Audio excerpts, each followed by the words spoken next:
welcome back, ladies and gentlemen, to a special edition, Memorial Day edition of Monday Night Raw. What an athlete we're witnessing right there. Hey, wait a second. That's what I call a 320-pound insurance policy. Now, wait a minute. What did you just say? What? The Legend Killer from the Nationwide Arena in Columbus, Ohio, exclusively on pay-per-view.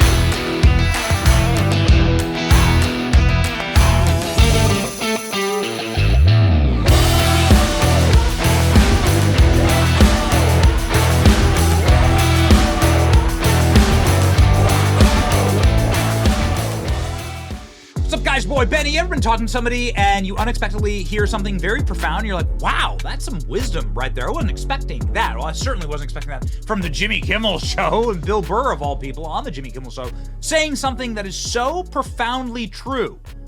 Bill Burr, comedian, looks Jimmy Kimmel right in the eyeballs and goes, you idiot liberals are the reason why Donald Trump is so liberals powerful. Are so stupid the way that they handle Trump. What do you mean? You should shut up. He's a narcissist.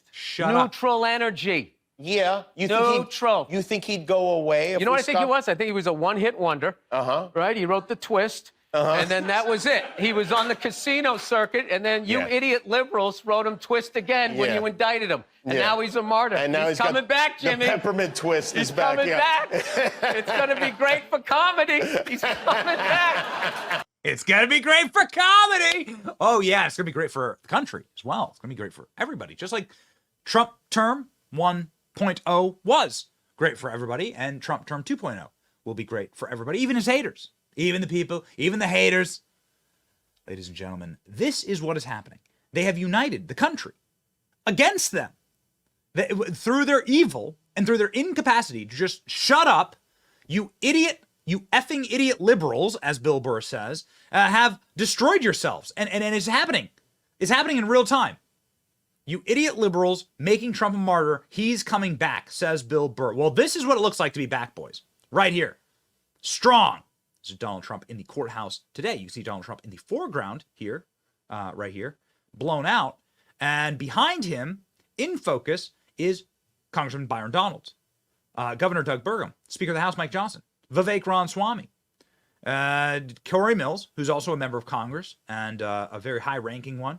You have Eric and Laura Trump back there, and Trump campaign aides, Boris Epstein and Jason Miller. Ladies and gentlemen, this is what strength looks like. This is what a united front looks like, and they've united the Republican Party. Now, you may hate Mike Johnson, and you may be very, very disappointed with him. I agree with you. I'm on your side. But I got to tell you, you got to unite and win. That's how these things work. Unite and win. Now, Donald Trump's been uniting with Vivek Ramaswamy for a very long time. He's the person who we were the most interested in today. Donald Trump walking into Mar-a-Lago with Vivek Ramaswamy and his wife, Apoorva. This sort of shocked everybody with Melania Trump in tow. Also, Vivek Ramaswamy on TV right after this saying he can't wait to debate Kamala Harris. They were the pioneers. They were the explorers.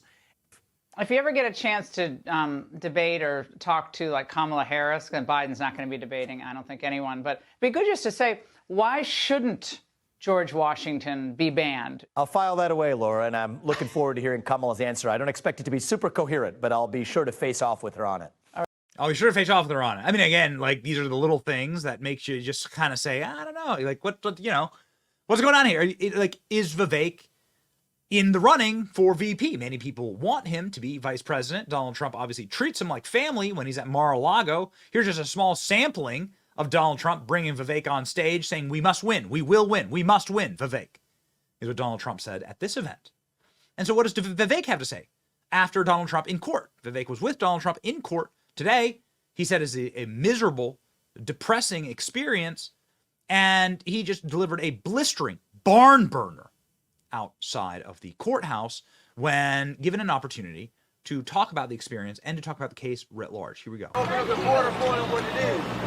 Thank you. I want to thank my colleagues, Governor Burgum, Congressman Mills, and Congressman Donalds for laying out the political backdrop here.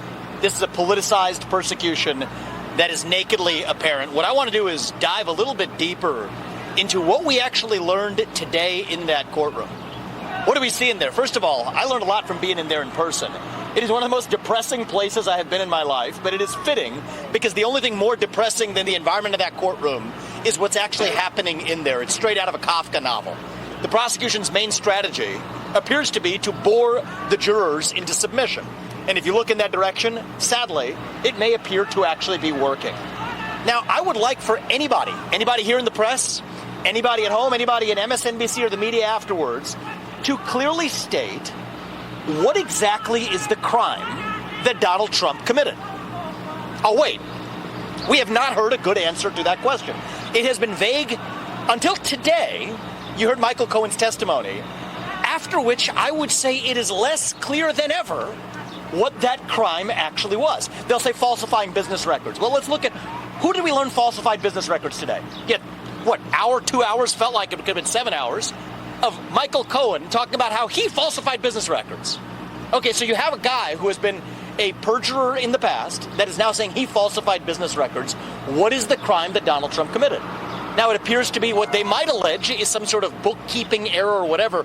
The real bookkeeping that we need accounting of is Judge Merchan's own family member collecting millions of dollars as a Democratic operative, using the existence of this trial as a fundraising ploy for Democrats. This is unconscionable. Imagine if the same shoe fit the other foot.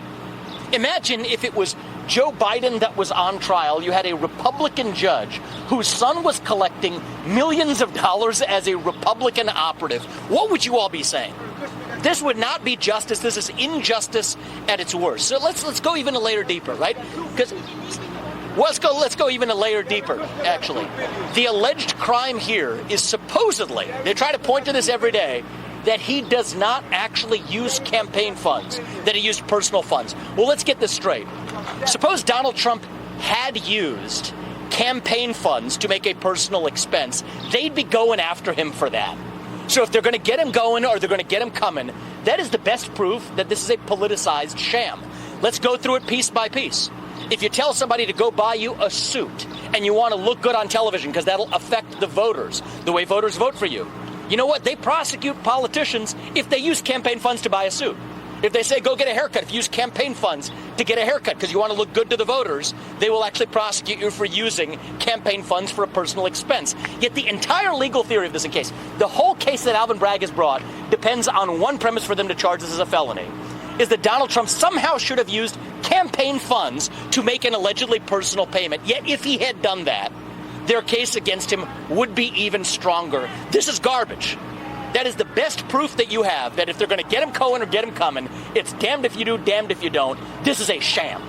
This is not the United States of America. This is some third-rate banana republic. If this were happening in another country, we would be laughing at them as a sham democracy. I am ashamed as an American citizen to sit here in a courtroom watching the former leader of the free world, and let's be honest, likely next leader of the free world, sitting with the indignity in this dingy third-rate courtroom with fourth-rate prosecutors and a fifth-rate lawyer on the stand as a witness, who actually is violating attorney-client privilege left and right. Nobody's even talking about that. So this is a shame. Shame on the spirit in our country's history, but we will get through it and be stronger because you know who ultimately actually cast the vote on this case?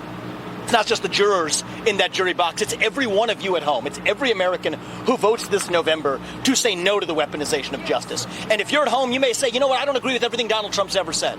You know what, I may not agree with some of his policies even though they were great policies for 4 years. But you do agree, whether you are Democrat or Republican or black or white or gay or straight or man or woman, that our justice system should be blind to politics. That regardless of whether your last name is Biden or Trump, regardless of whether you've been a politician or not, you get a fair shake in our own legal system. And when you have a prosecutor who campaigned on the pledge of going after Trump and then keeps his campaign pledge, when you have a judge whose kids are collecting money from Democratic operatives by fundraising off the very trial that judge is presiding over, and then telling the U.S. president that he's subject to a gag order, that he can't talk about it, that is not justice. That is a bastardization of what this country was founded on. And I'm here, and all of us are here as friends of Donald Trump, supporting him in our personal capacity, sharing our opinions. That's why we're here today.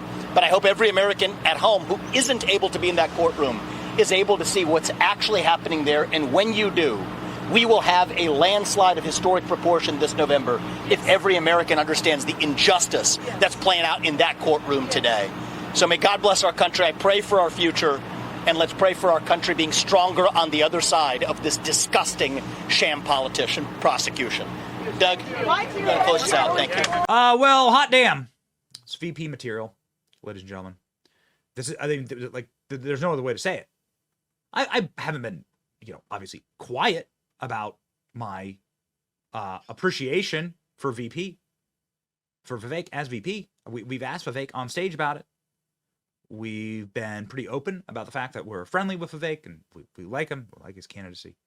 But Vivek said, I'll do whatever I can to maximally help.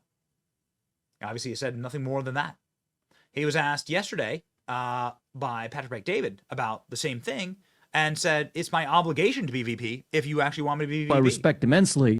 We're going to have a conversation about that and actually set up for maximal impact for the country.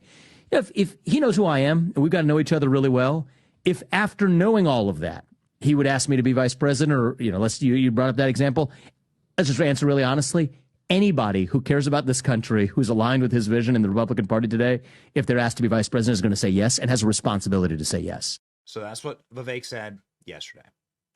This is what Vivek looked like today. Vivek standing right behind Trump. Donald Trump shared a image of Vivek and him on stage from this weekend that we posted, saying, is the VP on stage? And there was Vivek. So I don't know, man. It's a pretty strong showing. It's a pretty strong showing for the boy. Pretty strong showing for your boy. But we'll see. We'll see what happens. Donald Trump saying in a recent interview that it's going to be at the convention when he's going to select a vice president. And so, ladies and gentlemen, we will march forward to that date, and we'll see. It's your boy Benny. Like, share, and subscribe. Vivek on fire. See ya.